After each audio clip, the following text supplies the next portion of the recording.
Just a few minutes before we were to meet, I was told the subjects of this session were Elaine and Joe Stilwell. It was a nice surprise, since I hadn't seen them for a few years. It would be nice to get caught up, I thought. As I stood to go to the conference room door to greet them in advance of their arrival, my thoughts immediately went to the chairs, comfy, swiveling leather armchairs that I can and have sat in for hours. I knew Elaine and Joe would get a kick out of the chairs. Many things had changed over the many years since I started working in earnest out of my house in Deer Park, Long Island, after taking a chance and leaving my job as an operator at the New York Telephone Company, including the furnishings. More than 30 years ago, Elaine and Joe had come to a small group session held in my home. Money was tight, so things were as basic as you could get. The room in which I held sessions was unfurnished, except for a framed print of a schooner, which the home's previous owners had left hanging in order to avoid having to repaint the wall that had faded around it, a table lamp that gave off a hideous glare, and the beat-up armchair in which I sat.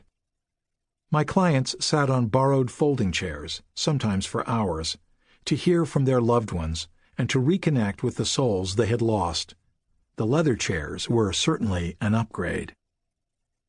At our first meeting more than 30 years ago, I realized I already knew Elaine and Joe without ever having met them before. I remembered reading in the paper about a terrible accident in which two young people, a brother and sister, lost their lives. They were driving back from a concert at the Jones Beach Theater when they attempted to cross a small drawbridge. They must not have realized that the single flashing light on that darkened road meant the bridge was on its way up. Their car hit the rising portion of the bridge, killing one sibling. The other, who was critically injured, died 4 days later at the hospital. The story resonated with me because I knew the area where they were killed. During the day, it's a beautiful, sun-soaked drive through dunes and gorgeous water views. But at night, that beautiful ride becomes a daunting labyrinth of dark stretches and sudden turns on a poorly lit highway. It always surprised me that more people didn't meet tragedy driving through that desolate area at night. The siblings were Elaine's children from her first marriage. The souls identified themselves in the session as Dennis and Margaret, a formal name the young lady quickly changed to Peggy. They talked about their closeness and an unusually deep friendship for sister and brother. They insisted that although the bridge was poorly lit and the drawbridge signal nearly impossible to see, the accident was nobody's fault. But then Dennis, the older of the two, said something extraordinary that made me sit up straight in my chair. He told us that Peggy had died instantly in the crash, but he had lingered.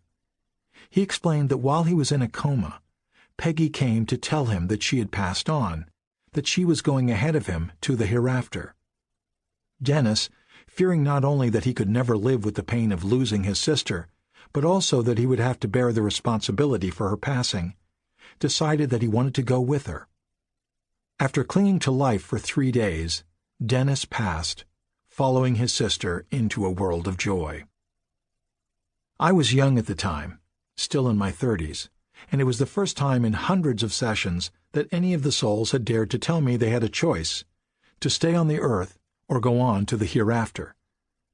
It took me a second to comprehend what was being said.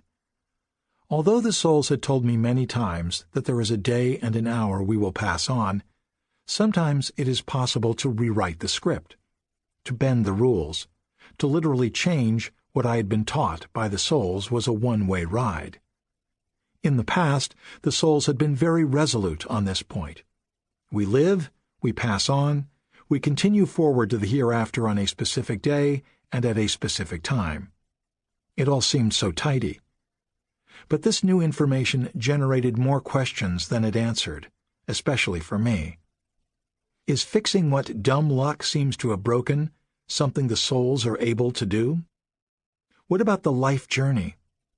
Wasn't that plan etched into us even before we were born? It was simple, Dennis told me. They weren't rewriting their lives. They were just moving the goalposts a little to bring each other peace, while also still providing the life lesson for those left on the earth. I almost thought this information would be too much for Elaine to bear. I thought she would cry out at the injustice of losing 2 children simply because it was an easier road for Dennis to walk. I looked into her soft eyes, and all I saw was peace. She knew. As a mother, she knew it had been as it had had to be. She told me afterward that that was Dennis's way, and that, although it was painful to know his life could have been spared, she understood his decision to go on with his sister, and loved him all the more for it.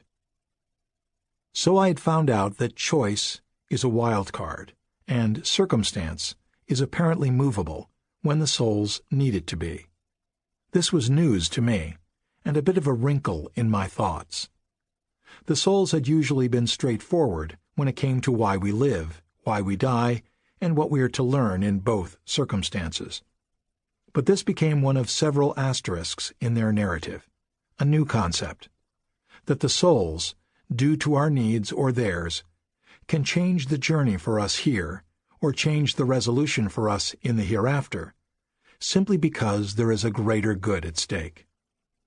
It was a real learning experience for me as well as for the Stillwells, and something that has helped bond us as friends for many years.